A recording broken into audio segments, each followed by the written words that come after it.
Welcome, everyone.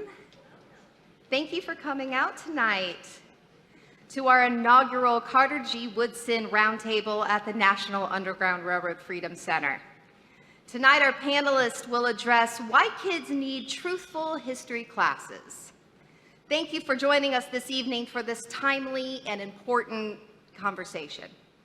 I'm Dr. Amy Bottomley, Director of Educational Initiatives here at the Freedom Center.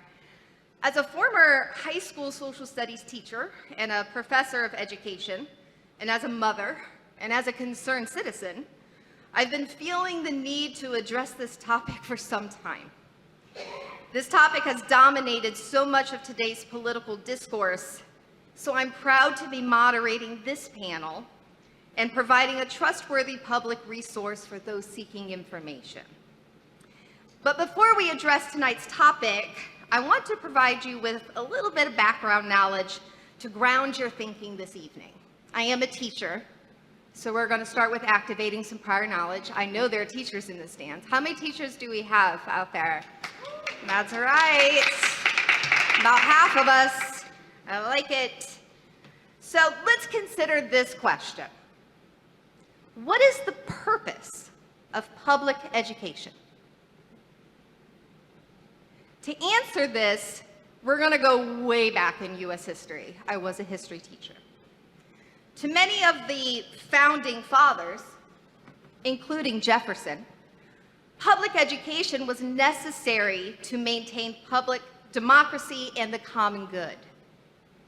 The common good, for those of you that might not remember, refers to policies, decisions, and actions that are beneficial for most or all members of a given community or society. And in a democracy, citizens are expected to work towards the good of all citizens, rather than just trying to maximize personal gain. Those who agreed with Jefferson understood that our democratic republic would only survive if citizens were educated participants. In response, Americans decided to fund public education for all, not just for those who could afford to pay for it, which was a really uncommon practice in the mid-19th century. The problem was deciding what to teach. What would students learn from this education? What information, what understanding, skills, and values did one need to become a productive member of our democracy? These questions continue to be debated and shape public education into the 21st century as the politics of education play out in local school boards, state legislators, and federal institutions. So next question for tonight. What is truthful history? Truthful history embodies the idea of the common good. Therefore, educators are obligated to present all of history from many perspectives, not just those some of us have chosen to prioritize. When we teach all of history, students learn how to think critically, how to analyze information from multiple perspectives, and identify misinformation. These ideas transfer to all subjects taught in school, to the books they read in language arts, and the real-world problems addressed in math and science. So for example, I would want my students to recognize that earlier, when I said Americans decided to fund public education for all, not just for those who could afford to pay for it, I was wrong. I would want someone to raise their hand and say, but Ms. Bottomley, that's not what we read about. So we know that despite this sentiment, throughout US history, and still today, high-quality education has been denied or withheld from many children. Students taught truthful history would have been encouraged to critically examine that statement and ultimately recognize the perspectives left out of my narrative. As a result, they would have applied an important skill and gained a more inclusive, truthful understanding of history. Because teaching and telling are two different things. When you tell someone something, you show them what to think. When you teach, you show how to think. Truthful history is showing children how to think. This is why we have selected this topic for our inaugural Carter G. Woodson Roundtable. Known as the father of Black history, Dr. Carter G. Woodson saw that the white-dominated historical profession had little interest in Black history. So to preserve Black history, Woodson realized he would have to create a separate institutional structure. Woodson's devotion to showcasing the contributions of Black Americans resulted in Negro History Week in the second week of February, which later expanded to Black History Month. We honor his legacy by pursuing the teaching of diverse, inclusive, and truthful history in schools. So here to help us understand the importance of teaching truthful history are our panelists. I'm going to invite you to come forward. I'm going to let them introduce themselves in a minute, but Maren Sprunger and Landon Zellars are teachers at Princeton Community Middle School. Dr. Ashley Marie Berry is the Assistant Professor of Child and Adolescent Psychiatry and DEI Psychiatry Chair at Cincinnati Children's Hospital Medical Center. And Lisa Vahey is co-founder of the advocacy group Honesty for Ohio Education. Please welcome our panelists and thank them for joining us this evening.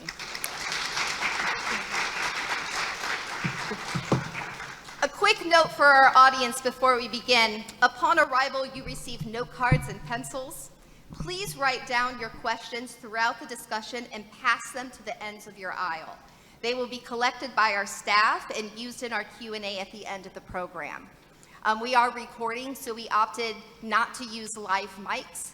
So if you have a question, two of my staff members are going to be walking around and collecting those throughout our discussion.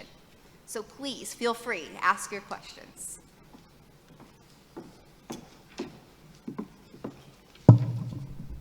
Welcome, everyone. So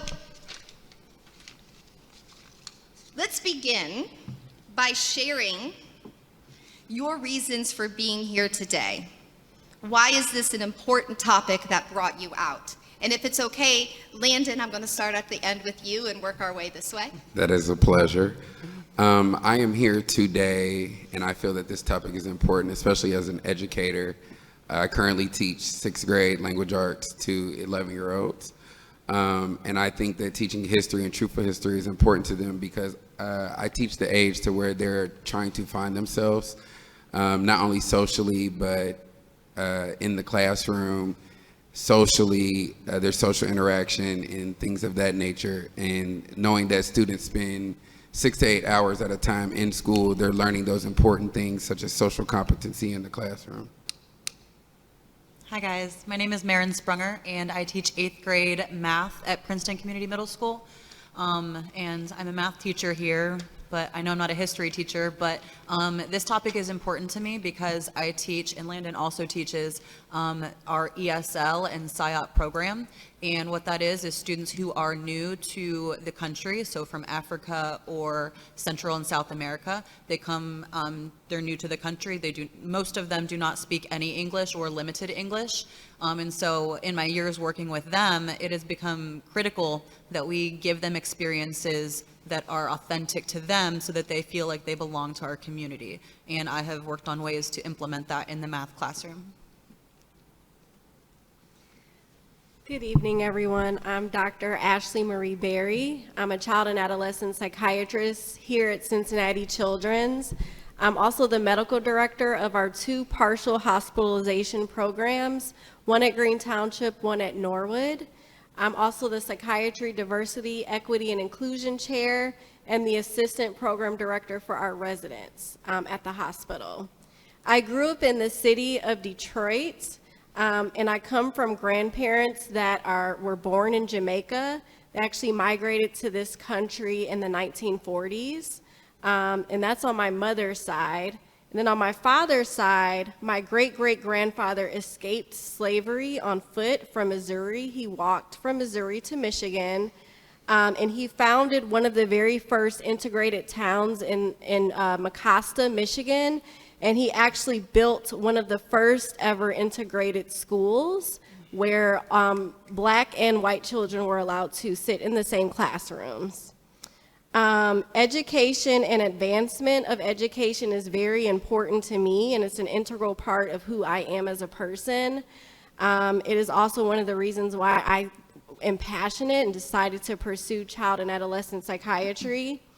I do think that education is very vital and imperative to a child's development, both cognitively and emotionally. So I will bring to this panel a neurocognitive and mental health perspective and how it impacts a child's brain and their brain development. Wow. Props to everyone on the panel. I'm Lisa Vahey. It'll be 2 years in May that a good friend let me know that legislators, I'm in from Cleveland, that legislators less than 20 minutes from where we lived had filed 2 bills in the Ohio Education Committee. Actually, they weren't filed in the Ohio Education Committee as they should have been. They were filed with the State and Local Government Committee, House Bill 322 and House Bill 327. And I was like, okay, whatever. But these bills chafed at the very core of what I believed in. I'm an active community member where I live, working on racial justice issues, and in my faith community, and in my kids' schools, and then in my life as an educator, really doing some of the important work that we've got panelists doing here too. And those 2 bills said that in Ohio, we wanted to prevent the teaching of divisive topics. So, what's a divisive topic? Well, a divisive topic is learning all of the great things that Jefferson did, that Amy shared with us, and then stopping there.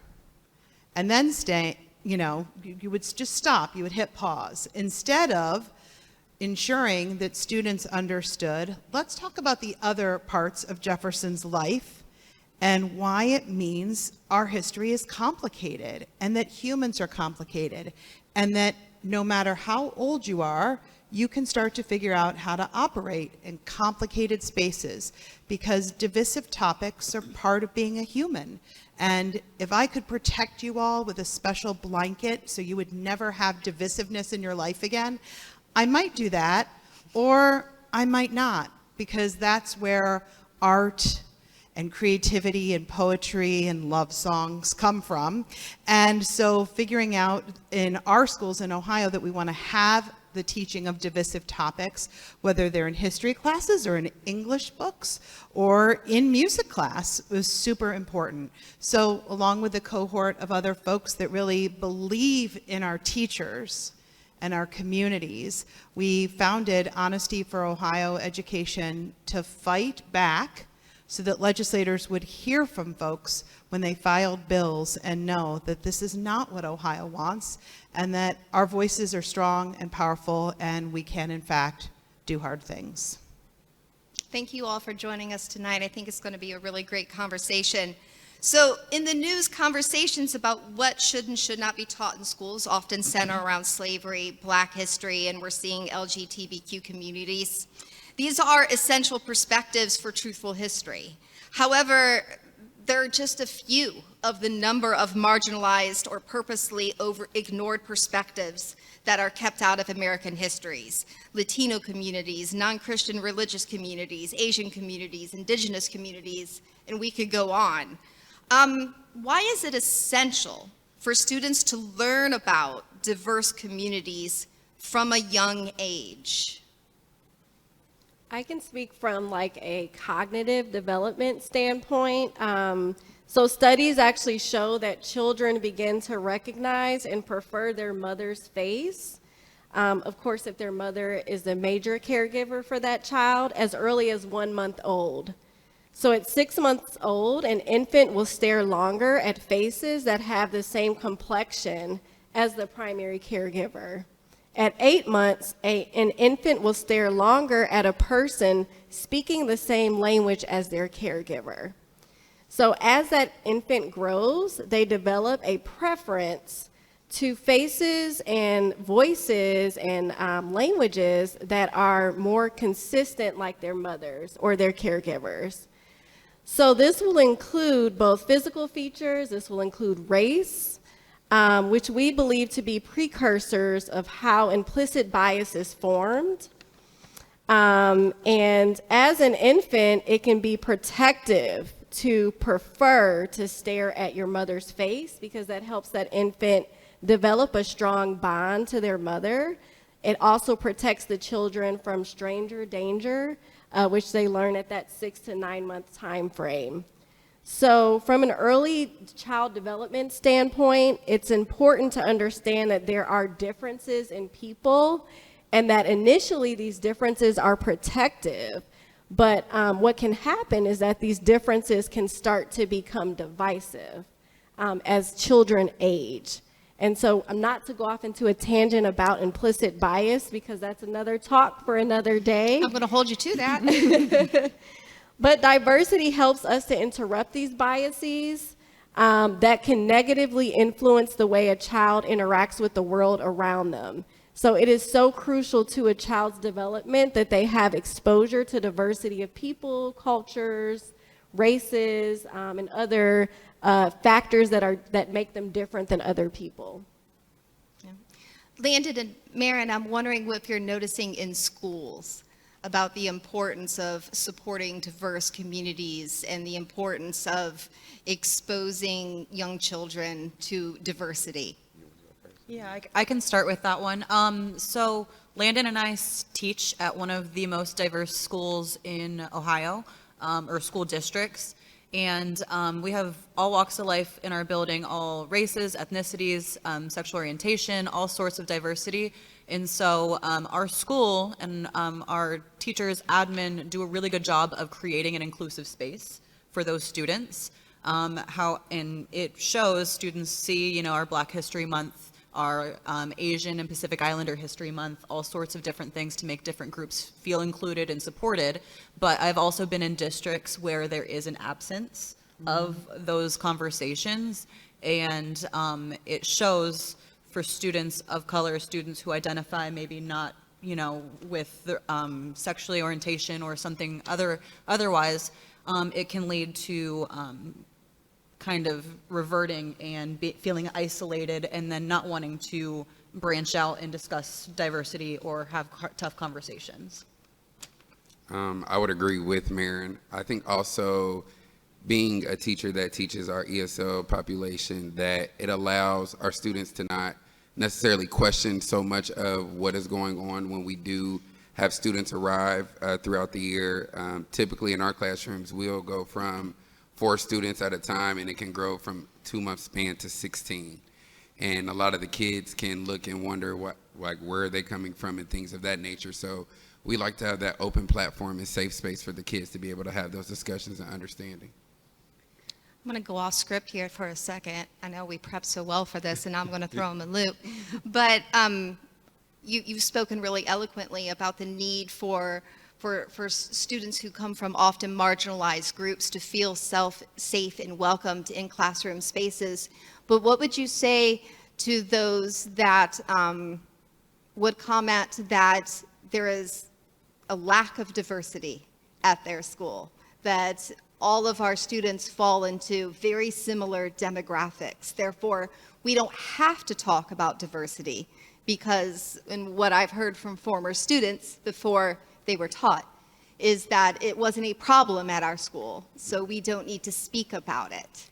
And that's where the avoidance comes in that avoidance of the topics. And we can't just leave it up to social studies teachers to have those discussions. You need to incorporate it in all topics, in music classes, art classes, English classes, read about different ethnicities and backgrounds and people. In the math classroom, have discussions about what data means to different communities. So incorporating those conversations is important regardless of the demographic of your district. Yeah, absolutely.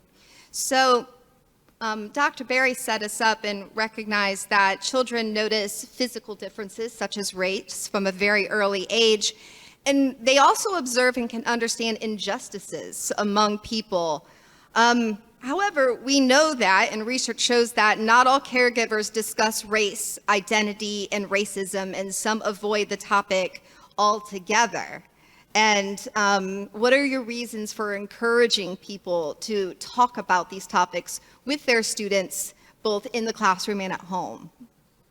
Sure, I can speak from a at-home perspective and even piggybacking off of from a in the classroom perspective, but certainly kids at very young ages notice differences in others. I think that's a very natural part of the biological development experience.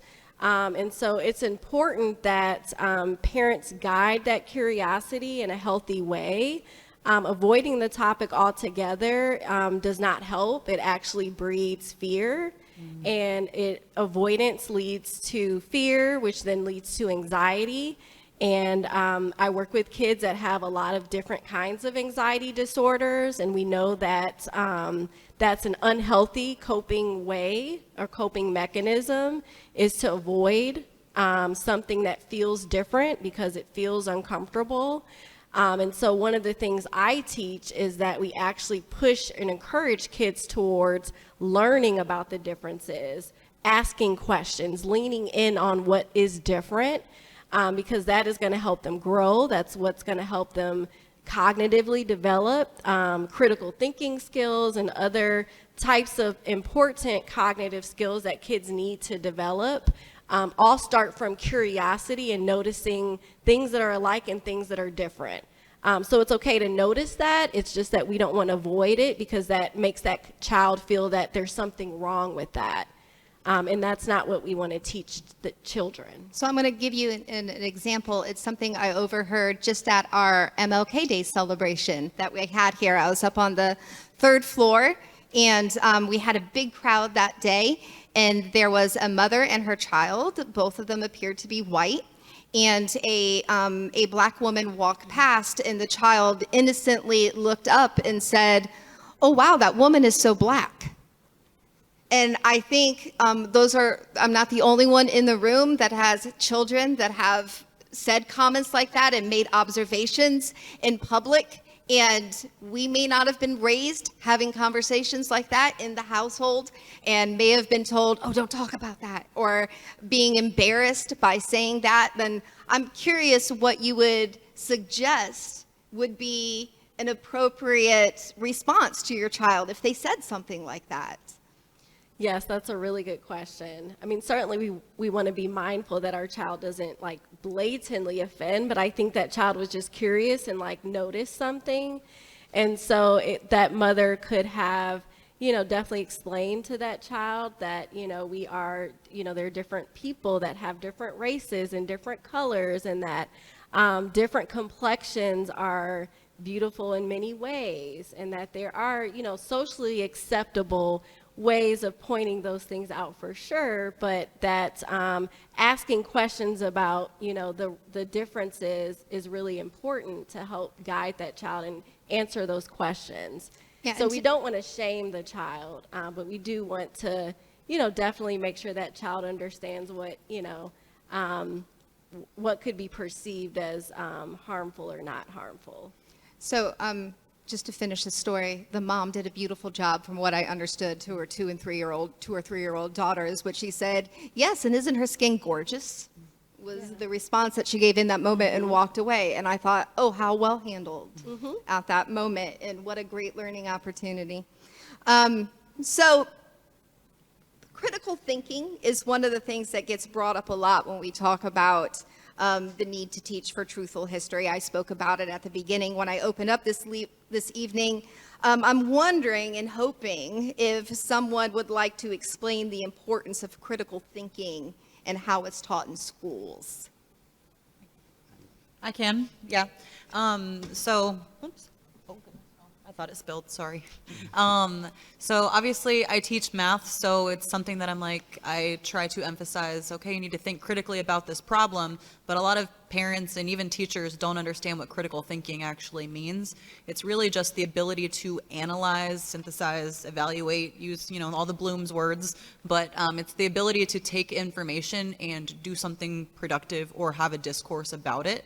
And so my role as a math teacher or a teacher in general is to give students skills that they can use when they leave the classroom, when they are either in post-secondary or in their careers, and set them up for those discourses and having those conversations that apply the skills to have critical thought and conversations. And I can piggyback off of that. Teaching language arts, I use a lot of critical thinking skills when we're reading pieces of literature and analyzing different characters in a story to allow students, furthermore, to know how to maneuver through life and analyze situations that they may go through before things happen.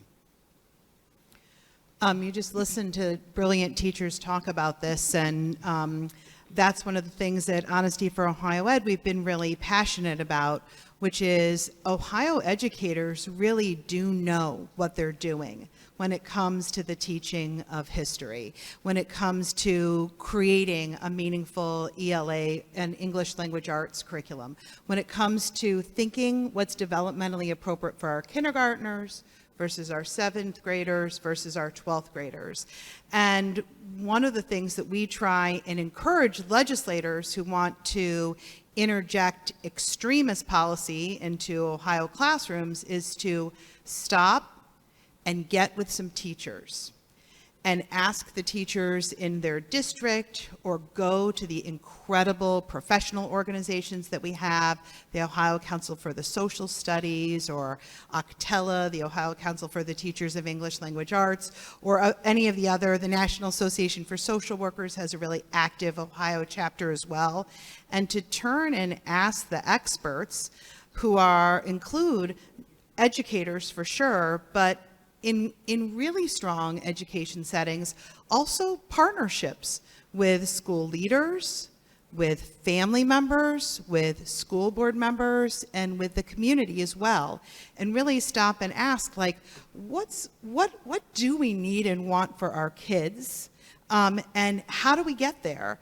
And if legislators would really stop and do that, what might be perceived as hard work of looking and understanding what teachers do, which is very, very hard work, they might build their understanding of why these critical thinking skills matter, what they actually are, and how we aren't harming kids in any way by exposing them to diversity of thought, diversity of race, diversity of gender, expansive thinking about the kind of Ohio we want, or all the kinds of amazing people who live in Ohio, no matter what their family structure, their home languages.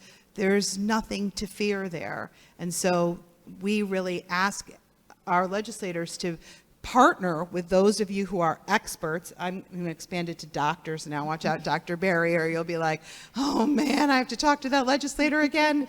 But really getting those questions out there so that folks who have expertise can bring that expertise to the table because they know best. Yeah, and again, I'd like to reiterate that teaching isn't telling, right? We don't teach students what to think. We teach them how to think. That's the critical thinking. But we know that critical thinking is also important because it develops empathy. You need critical thinking for the development of empathy. And why is it important to facilitate empathy development in schools? We hear a lot now, this conversation coming up with arguments about having value education in schools, and empathy can get lumped into that conversation. And so why is it important to build empathy in our young people, and what are the repercussions if that doesn't happen? I can share from that standpoint, and certainly from even just a cognitive brain development standpoint. A child's brain is still developing until they're in their 20s, and that occurs in the frontal lobe, and that critical thinking, judgment, reasoning, all of that is important because it also determines intellectual capacity, the child's IQ, their future, their career, the success of their future. another important part of intelligence is that emotional intelligence, and that's where empathy comes in. And empathy is very important. It's that child's ability to learn compassion, to perceive what it may be like being in someone else's shoes. And that's very vital for a child's success and their outcomes and healthy functioning in their lives. So I specifically have worked with many troubled children who have, unfortunately, clinical diagnoses of conduct disorder, children who are at risk for things like school shootings or mass murders. And one of the most important things that we as clinicians evaluate for is empathy, and that child's ability to have guilt or feel sorry for their behavior. And it's really hard for children who don't have empathy to not repeat that behavior. So that's one of the most important things that we look at when we examine a child's future chances or ability to repeat violent behaviors, is if they have empathy, if they have an understanding of that what they did is morally wrong or is hurtful or harmful to someone else. So that is very important, and it definitely indicates a lot of the line of work that I do in the mental health field. I'm wondering if you can share with us, Maren and Landon, how you see the role of empathy and the importance of it in the classroom. Go ahead. In the classroom, for me, I think it is teaching the children understanding. You know, students learn different ways, and understanding that your counterpart next to you may not learn the same way as you, and it's okay. And also, they may react differently to things that you do. So I think a lot of it is just building that understanding for children to learn that people are different, you're different, and it is okay to be different. I also think it's important, one thing I like to do with my students is model empathy. And if they come to me and say, hey, Ms. Sprunger, I wasn't able to get my homework done because of X, Y, and Z at home. And I'm like, I know things happen. Like, I understand. I've been there. I've been in your shoes. I said, and we have a conversation. So modeling empathy, but then it's really important to teach it in history classes from that standpoint to understand different perspectives, for sure. I'm going to go off script again. That's and okay. Oftentimes when we talk about, I know you guys gotten real comfortable. We talk about empathy. I think we have a tendency to think about our elementary school classrooms and our youngest kids. Sesame Street comes to mind, that sharing and caring. But you all teach middle school down at the end of the group. And so do you want to talk about, and please everyone feel free to share, the importance specifically in middle school and then secondary school in continuing this education about empathy? I think teaching empathy in middle school looks a little different. I think because in middle school we get the stereotype that it's a lot of bullying and a lot of difference in opinion occurs amongst the kids, and they don't have the conceptual mindset to have those conversations with each other to build through that. So I think building upon that understanding for them and understanding that it is okay to disagree. It is okay that you like chicken and they like seafood, and it's not a big deal. I think it allows room for mistakes. And I think such as Maren said, modeling that, you know, as a teacher, I may get in the room and the computer doesn't work. And the kids are like, what are we doing today? And I'm like, we're going to wing it. That's just on the fly. That's what we do. So That's I think what we do. Teaching that understanding that it's okay to be different and make mistakes. I had something I was going to add. If it comes back to you. But I was just so something. invested in what he was saying. Oh, I do remember. Oh, go ahead. So I know there's teachers in the audience, but SEL is something that's big, social Yes. emotional learning. And it's something that as teachers, we don't necessarily get enough time to focus on because we do have content standards we need to meet. We have tests we need to prepare for. You have bathroom passes that need to be filled out. So there's all sorts of things. But then social emotional learning, SEL is usually what it's referred to, is important to emphasize and model because several students, I think middle schoolers don't get enough love because, you know, the parents are like, oh, you're almost grown, and then high schoolers, again, they don't get as much, not necessarily love, but they don't get as much attention. And so giving the attention to the students and modeling, like, this is what an empathetic conversation feels like. This is what having a discourse where you disagree with one another looks like, and talking about feelings, emotions towards different topics is important at all levels, but especially continuing that knowledge and growing as they get into the high school level as well. And modeling that is so important. I just want to add one other layer, and maybe I'm pulling in a little bit about what you said about communities that don't, on the surface, seem to be diverse, although I would argue that every community is diverse. We just might not always be able to see it. But we've had lots of wonderful partners in the coalition, and we did a webinar with folks from a national nonprofit organization called Facing History, or Facing History and Ourselves, which is really, yes, I see the snaps. And one of the concepts that Facing History really asks us to lean into is, what does it mean to be an upstander? So if you're not experiencing racialized trauma or anti-LGBTQ hate, or people are, not pushing on your identity, that's can feel like a really wonderful thing. And if we're creating beloved community, as we sit here and, in this museum of all places, and really an institution that celebrates upstanders, empathy is the core root of that.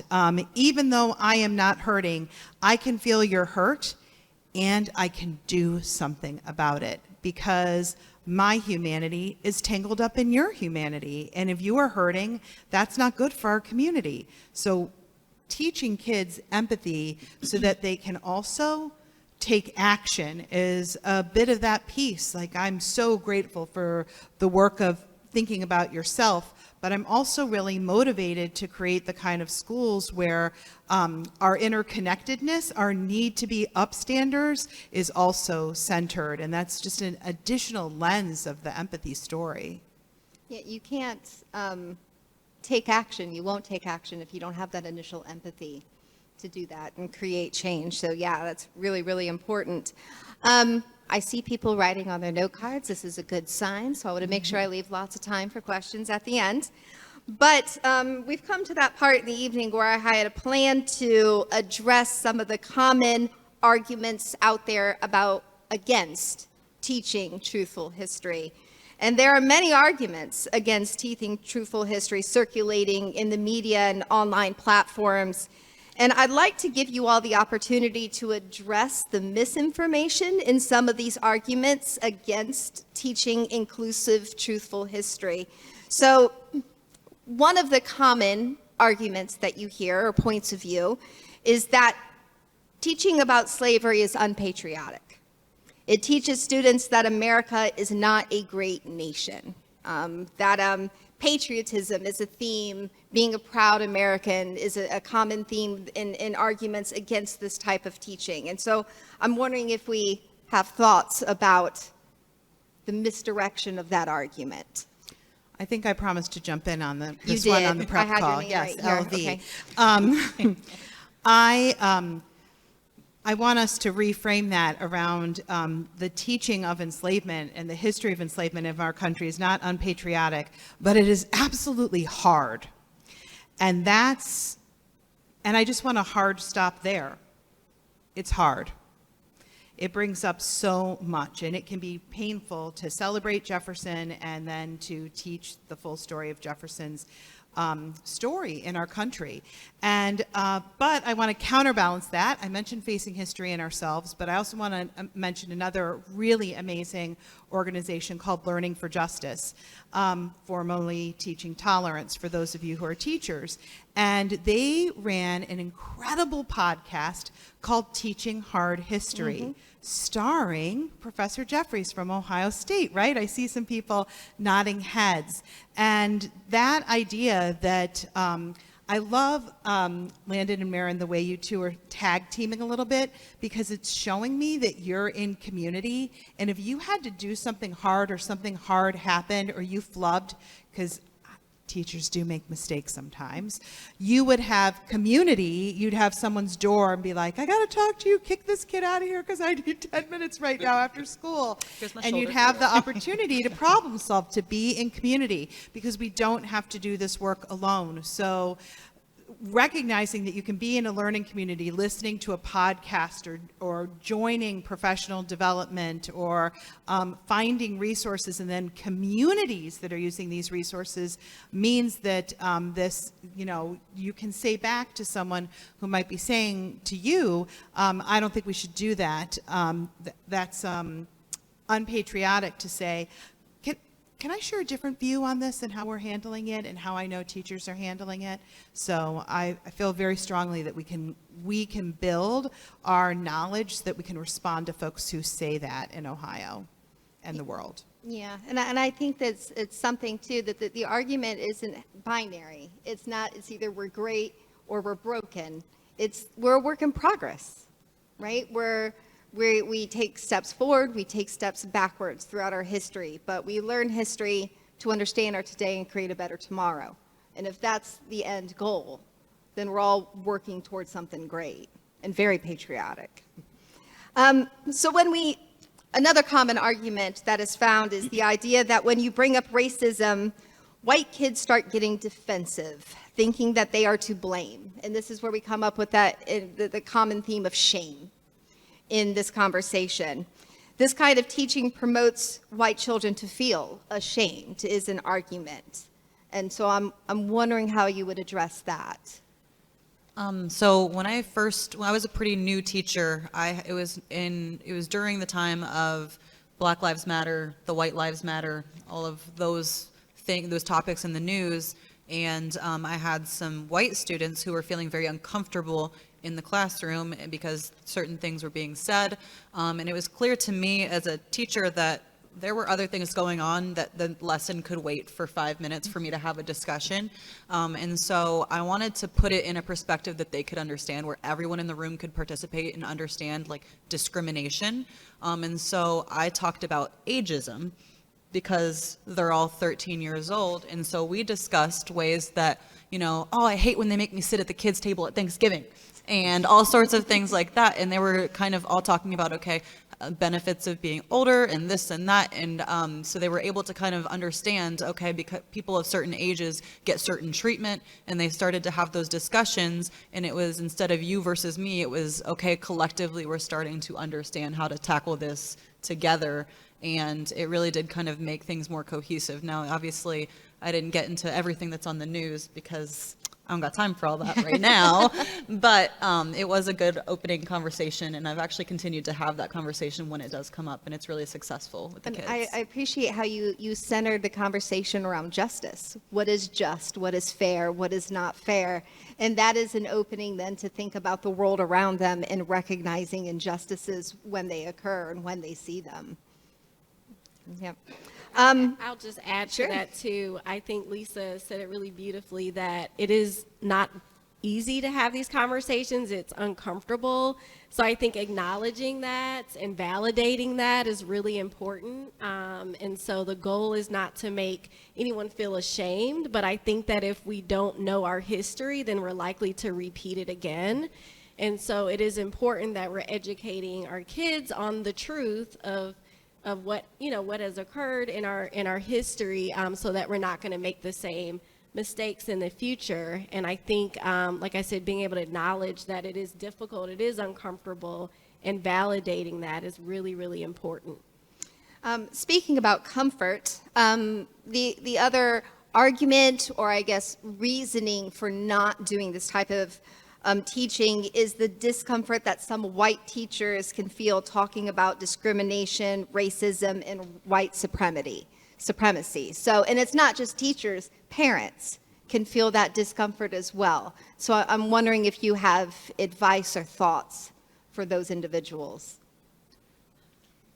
I think it's acknowledging that it is uncomfortable and that these aren't easy discussions or topics. So I think just kind of making light to what it feels like is really, really important, but also understanding that it's important that the conversations are had. So I think a start, like I said, is just that acknowledgement, that validating, but then continuing to have the conversation, being curious, being open-minded, asking questions, learning, educating yourself, educating your child. Those are all really important pieces. would it be appropriate to then ask, like, why do you think it's hard having this conversation with your kids, and why they think the conversation is difficult, or Absolutely. why it's difficult for you talking about it personally?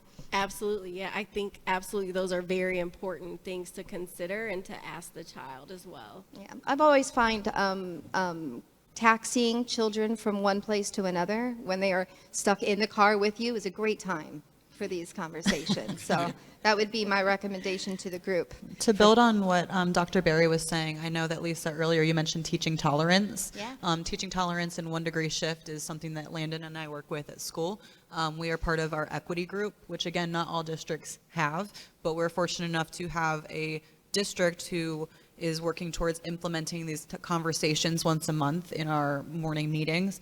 And so recently we led a session on brave spaces and creating a brave space as opposed to a safe space.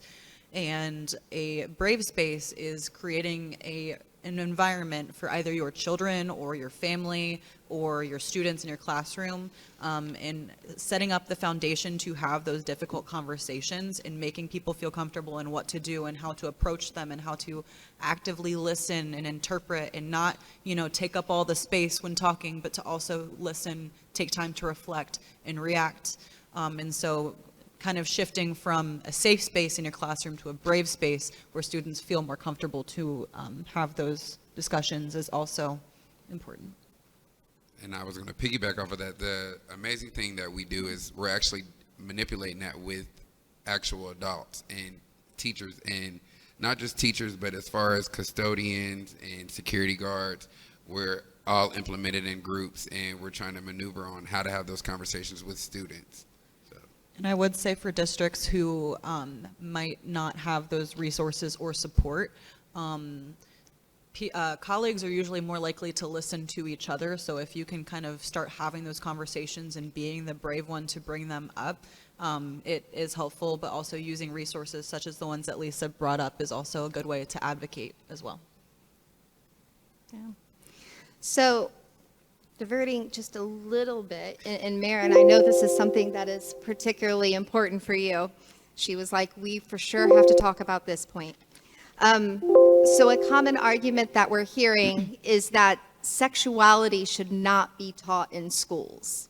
Talking about LGBTQ plus promotes homosexuality, and therefore we shouldn't be talking about it in schools at all. And so can you share the work that you're doing with your students in this area? Yeah, so I run our school's LGBTQ plus club, and I have received backlash from parents, and they have to have a permission slip signed before they can attend, explaining what the club is. But I have experienced backlash about like, this club wasn't what it was said to be, and X, Y, and Z, and these are my hard feelings with what is being discussed.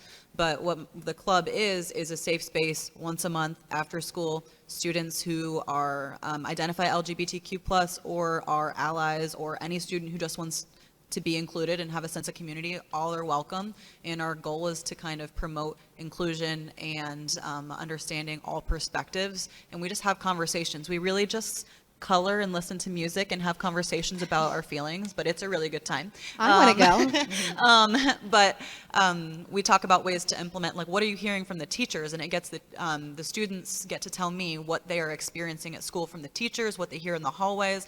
And so then I, as the adult, can start having those conversations with the adults in our building about, hey, this is what would make the students feel more comfortable. And some things that would make students feel more comfortable from research and from what I have gathered is you don't necessarily need to stop your social studies lesson or your math lesson to have a discussion about sexuality, but even things like things about talking about, oh, my husband and I did this, or having a pride flag in your classroom.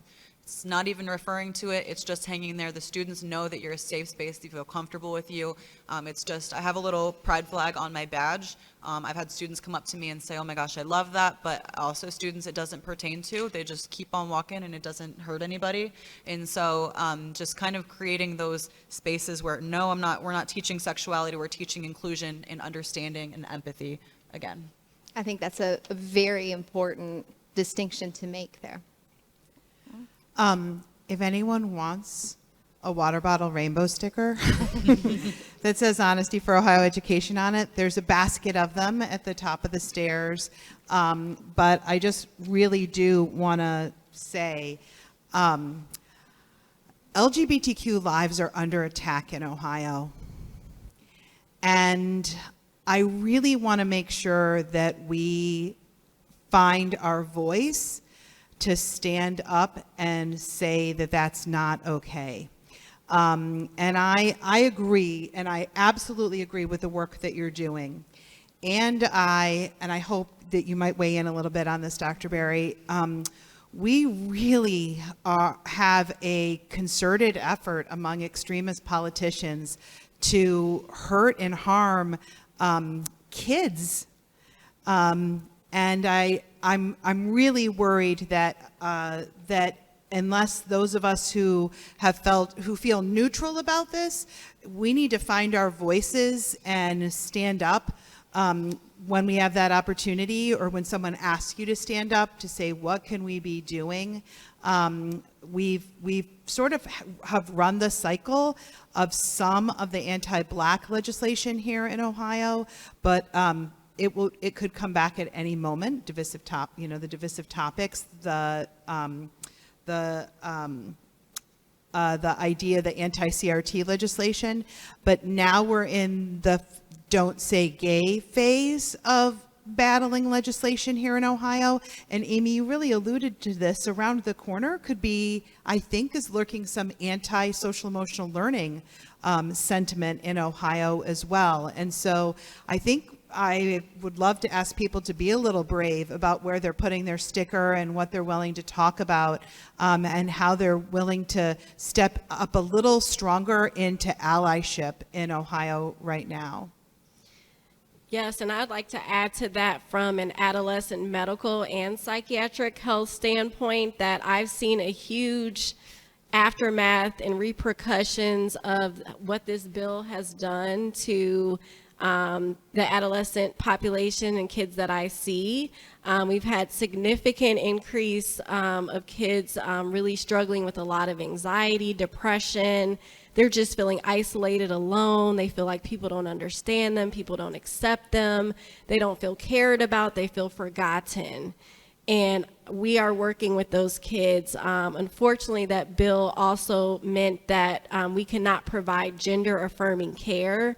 So kids who are wanting to be called by certain names or certain genders of their preferences, unfortunately, we're no longer, as of April, I think 1st, allowed.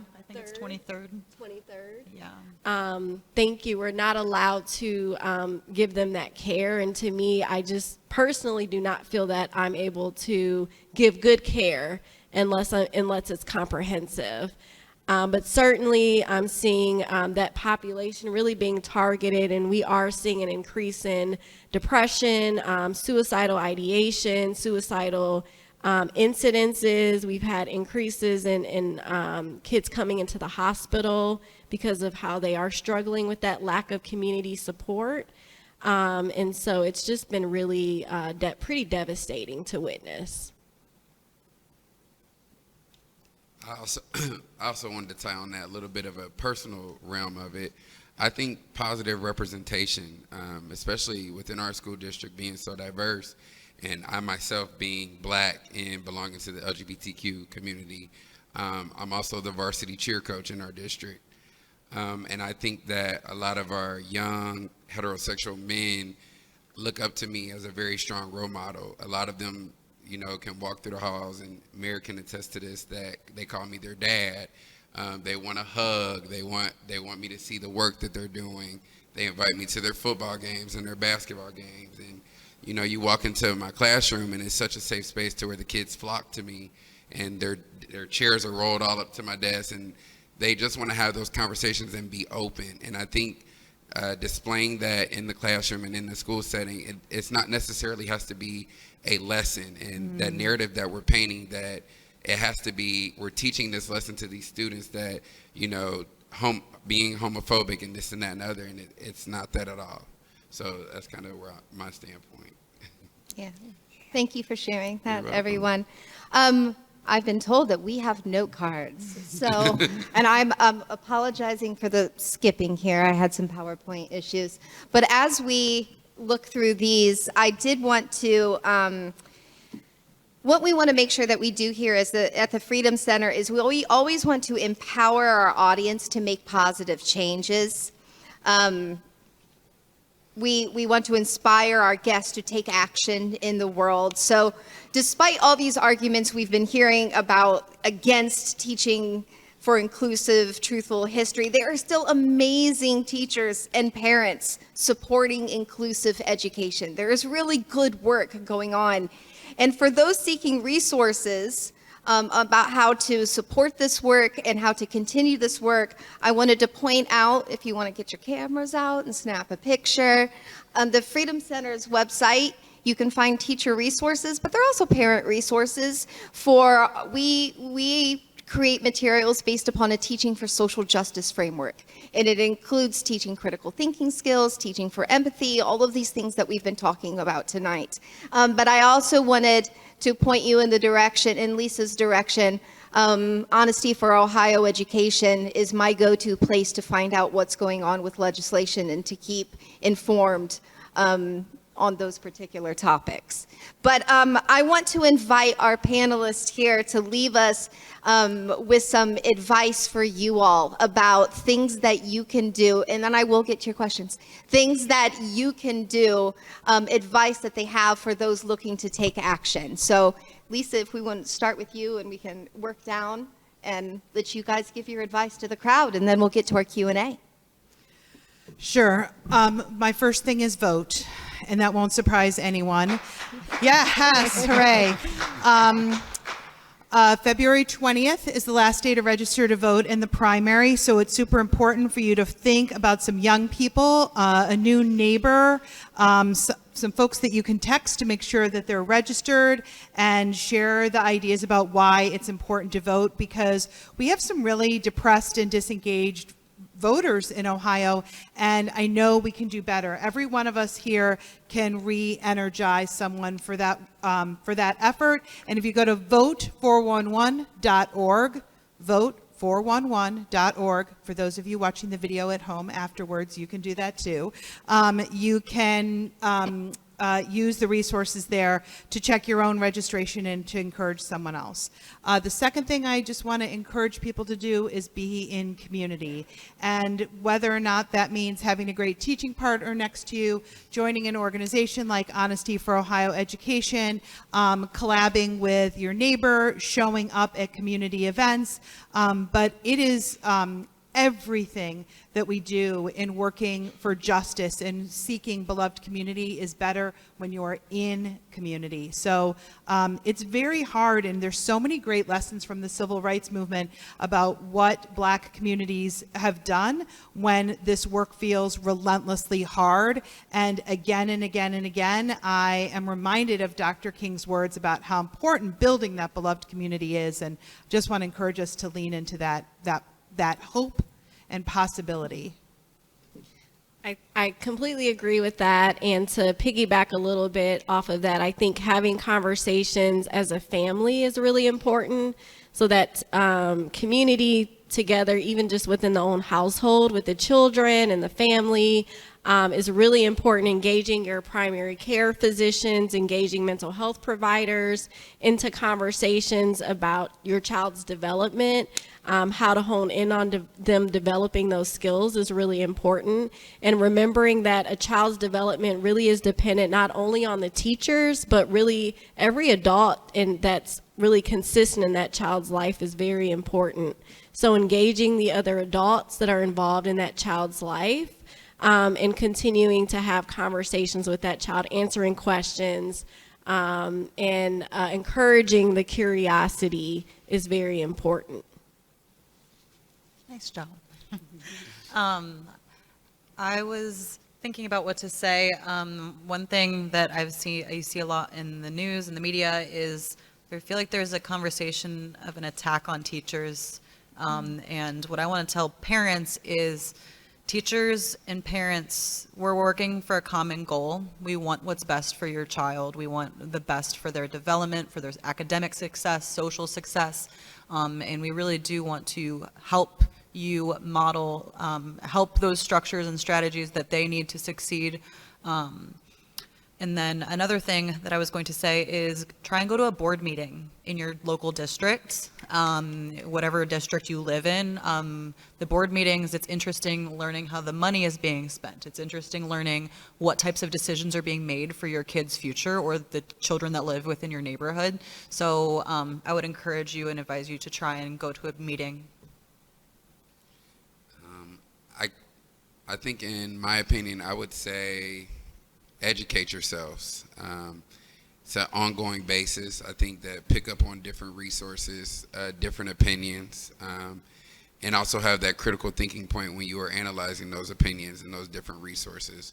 And the same way that we want our children to have those open conversations and model those things, we also need to be open to having those conversations. And we are also inquisitive beings, so we need to be open to have those conversations with other adults as well. I have to add one PS. You left me such a great opening. We are organizing folks called honesty teams to go to board meetings with someone so that you don't have to go to a board meeting by yourself, because it can feel really intimidating and boring at the same time sometimes. Sorry, with all the shout out to anyone who's a board member here serving their community in that way. But there's a handout in the back with information about honesty teams, and I'm wearing my honesty teams t-shirt tonight too. But getting to board meetings, because as much as I'm up here talking about a lot of things happening at the state level, the local level is where we have control of public education in Ohio. And so what a great piece of advice to show up at a board meeting. I'm real grateful that you said that. So we have a very engaged audience. And so I would like to, we're at 8:07. We're ending at 8:30. So we're going to try to get through these many as possible. And there are quite a few. But I thank you all for your wonderful questions. So the first one, what are the biggest tensions you face, such as job security, burnout, as an employee of an institution or as someone playing these roles as an advocate? Yeah, for being an educator, I would say it's how many hats that I have to wear every day. It's, being a kid's math teacher, therapist, mom, sister, coach. It's all of the things every day. They just add up and they do contribute, but definitely take care of yourself, whatever profession you're in. Practice self-care, because that's been crucial, because I am so passionate about my job. I love my job, but there are days when I just have nothing left in me to give, and you really do have to focus on replenishing if that is happening to you.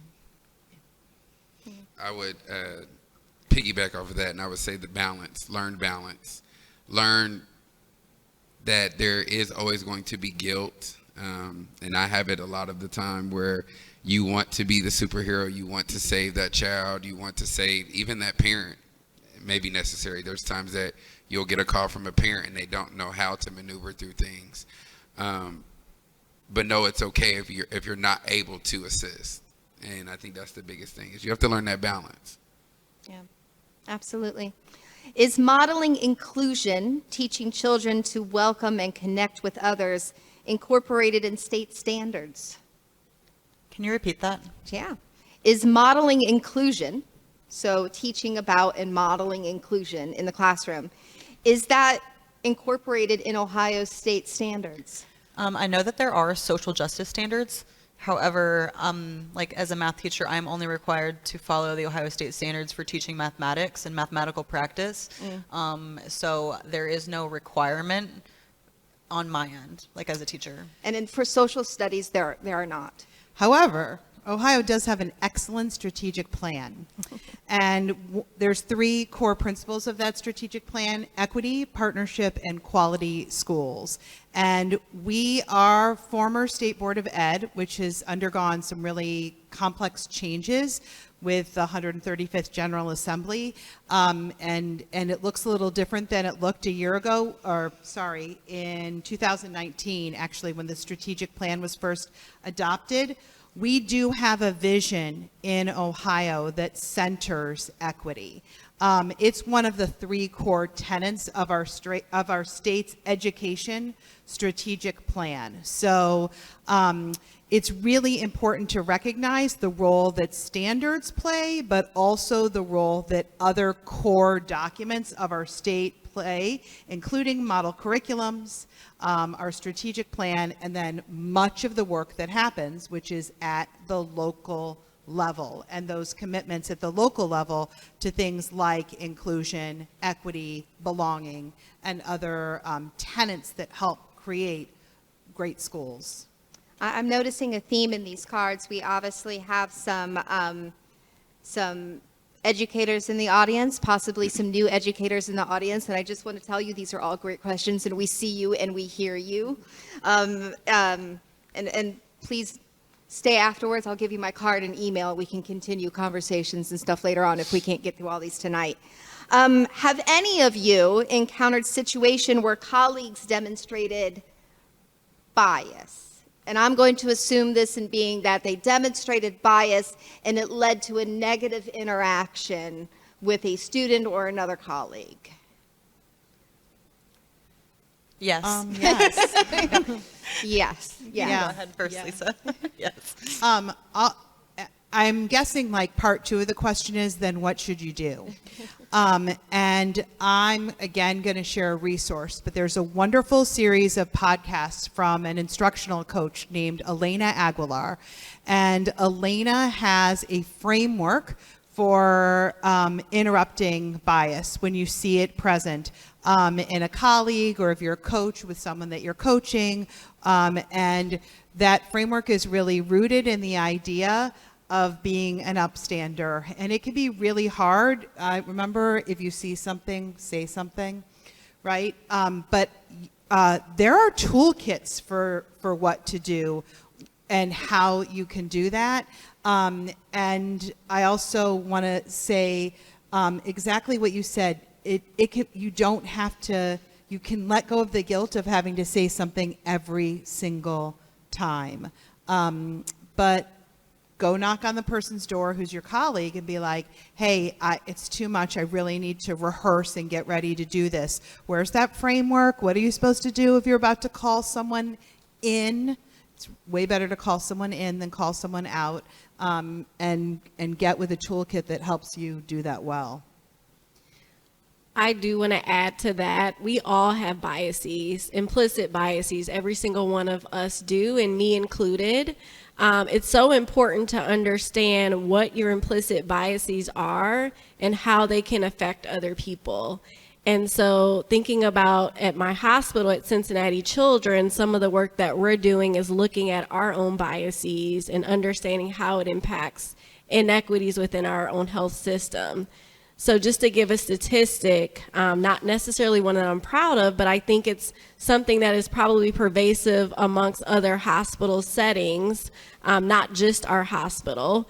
But Black children have a higher chance of, when they're admitted to the hospital, to the psychiatric hospital, of being restrained and secluded than white children.